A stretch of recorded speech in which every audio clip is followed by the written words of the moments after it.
नमस्कार दोस्तों, राधे राधे। आज के वीडियो में हम देखेंगे बासोड़ा पूजन के लिए क्या क्या सामग्री चाहिए। दोस्तों, बासोड़ा पूजन में माता शीतला का पूजन किया जाता है। उनकी पूजा में हम मिट्टी के बर्तनों का ही प्रयोग करते हैं। भोग सामग्री मिट्टी के कुल्हड़ों में ही दिया जाता है। ये 5 या 7 जगह कुल्हड़ों को लगाया जाता है। तो आपके यहाँ जितनी जगह भोग लगाया जाता है उतने ही कुल्हड़ ले लीजिए। पानी में डालने से इनकी गर्मी थोड़ा सा निकल जाती है। माता शीतला को ठंडी से ठंडी वस्तुओं में हमें भोग अर्पित करना चाहिए।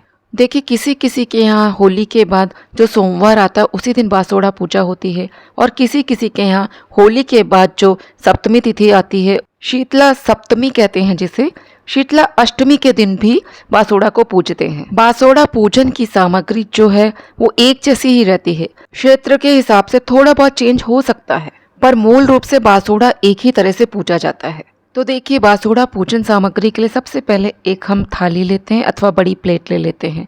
उसमें आपको एक सतिया बना के रख लेना चाहिए। अब यहाँ पे आपको बिना नमक का आटा गूंथ लेना चाहिए। उससे आपको देखिए, जैसे मैं बना रही हूँ, लंबी लंबी लोई बनानी है। ये लोई 5 या 7 हो सकती हैं। मैं यहाँ पे 5 लोई बना के लेके जा रही हूँ। दक्षिणा मैं शुरू में ही रख ले रही हूँ कि जिससे मैं भूल ना जाऊँ। आप यहाँ पे सिक्के भी रख सकते हैं, आप नोट भी रख सकते हैं। इसके बाद हमें 1 लोटा जल के लिए लेना है। आप अगर मिट्टी का लोटा लेते हैं तो बहुत ही अच्छा है, नहीं तो आप स्टील का भी लोटा ले सकते हैं। इसके ऊपर हमें हल्दी से सतिया बना लेना चाहिए, और इसके घट पे हमें देखिए कच्चा सूत बांध लेना चाहिए। अब हमें यहाँ पे मक्खन लेना है। इस पूजन में आपको तांबे के लोटे का प्रयोग बिल्कुल नहीं करना है, क्योंकि तांबे की तासीर गर्म होती है। अब हमें इसमें जल भरना है, और इस जल में हमें मक्खन डालना है। यदि आपके घर में मक्खन उपलब्ध नहीं है तो आप इसमें मलाई भी डाल सकते हैं, अथवा गाय का देसी घी भी डाल सकते हैं। इसके बाद तिलक करने के लिए हमें हल्दी लेनी होगी। अब एक देसी घी का दीपक आपको रखना। ये मिट्टी का भी हो सकता है अथवा आटे का भी बना हो सकता है। इसे ठंडा दीपक कहते हैं, इसको जलाया नहीं जाता है। अब भोग सामग्री के लिए हमारे यहाँ मीठे गुड़ के चावल बनाए जाते हैं। कई लोग चीनी डाल के भी इन चावलों को पकाते हैं। अब आपको दही लेना है। दही बहुत ही आवश्यक होता है। भोग चढ़ाने के लिए देखिए मिट्टी के कुल्हड़ लिए जाते हैं, और देखिए मिट्टी का बड़ा सा यहाँ पे मैंने पात्र लिया है। तो इसी में कुल्हड़ रख के हम लोग मंदिर लेके जाते हैं। हमारे यहाँ 7 कुल्हड़ लिए जाते हैं, किसी किसी के यहाँ 5 भी लिए जाते हैं। इन सारे कुल्हड़ों को और मिट्टी के बड़े से पात्र को हम लोग हल्दी से टीक लेते हैं। अब हमें यहाँ पे बटकुल्ले की माला लेके जाना होता है। यदि आपने होली में शीतला माता के लिए बटकुल्ले की माला बनाई हो तो आप उसे लेकर मंदिर अवश्य जाइए, अथवा जहाँ भी आप पूजन कर रहे हैं माता का, वहाँ पर आप इनको ये चढ़ा दीजिए। यदि आप मंदिर जा रहे हैं तो कोई बात नहीं, लेकिन अगर आप घर पर पूजन कर रहे हैं तो शीतला माता की फोटो रख लीजिए। यदि आपके पास फोटो नहीं है तो आप नीम के पेड़ के नीचे भी इनकी पूजा कर सकते हैं। यदि आपके घर में गमले में नीम का पौधा लगा तो उसके नीचे भी माँ की पूजा की जा सकती है, क्योंकि नीम के पेड़ पर माता शीतला का वास माना जाता है। अब आप यहाँ पर थोड़े से हल्के रंग के अथवा पीले रंग के पुष्प भी रख सकते हैं। वैसे तो मीठे चावलों का भोग पर्याप्त है, लेकिन कई लोगों के यहाँ मीठे गुलगुले चढ़ाए जाते हैं, मीठे पूड़े चढ़ाए जाते हैं, तो वो भी चढ़ाए जा सकते हैं। हमारे ये दोनों ही चीज़ें चढ़ाई जाती हैं। अब आप यहाँ पे कलावा ले लीजिए, अथवा सफ़ेद कच्चा सूत भी आप ले सकते हैं। अब अनाज में हमारे यहाँ चने की दाल, मूंग की दाल और मोठ की दाल ली जाती है। कहीं कहीं पे बाजरा भी लिया जाता है। इन्हें आप रात में भिगो देंगे, फिर दूसरे दिन माता की पूजा में प्रयोग में लाएंगे। बासोड़ा पूजन के लिए ये सारी सामग्री पर्याप्त और आवश्यक है।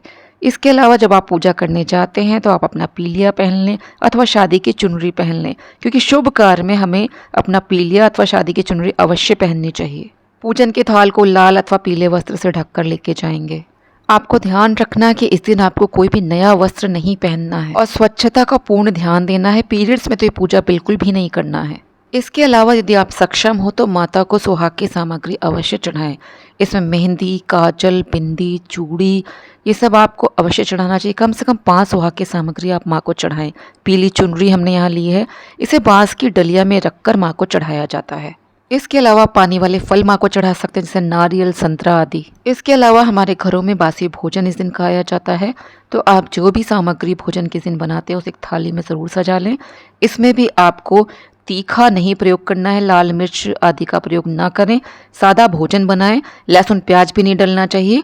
इसमें देखिए हमारे यहाँ ये देखिए पापड़ भी तले जाते हैं, गुझिया बनाई जाती है, खुरमे भी बनाए गए हैं मीठे, दही बड़ा बनाया जाता है, पूड़ी बनाई गई है, दाल भर के पूड़ी भी बनती है और यहाँ पे बाजरे की रोटी बनी है, लापसी बनाई जाती है। इसमें गेहूं के आटे में थोड़ा सा गुड़ डालकर बनाया जाता है हलवा जैसा, इसको ज़्यादा भूना नहीं जाता है। सादे चावल, बेसन की पकौड़ियाँ, माता का प्रिय भोग राबड़ी भी बनाया जाता है। पूजा में माँ को हम ये भी अर्पित करते हैं।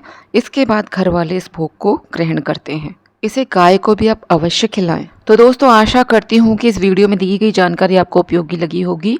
वीडियो में दी गई जानकारी उपयोगी लगी तो वीडियो को लाइक करें, शेयर करें। आपको मेरे चैनल पर शीतला माता की पूजा विधि, शीतला माता की पौराणिक कथा, शीतला सप्तमी अथवा अष्टमी से संबंधित संपूर्ण जानकारी का वीडियो मिल जाएंगे, आप उन्हें देख सकते हैं। तो दोस्तों मिलती हूँ फिर अपने नेक्स्ट वीडियो के साथ। जय श्री कृष्णा, जय श्री राधे।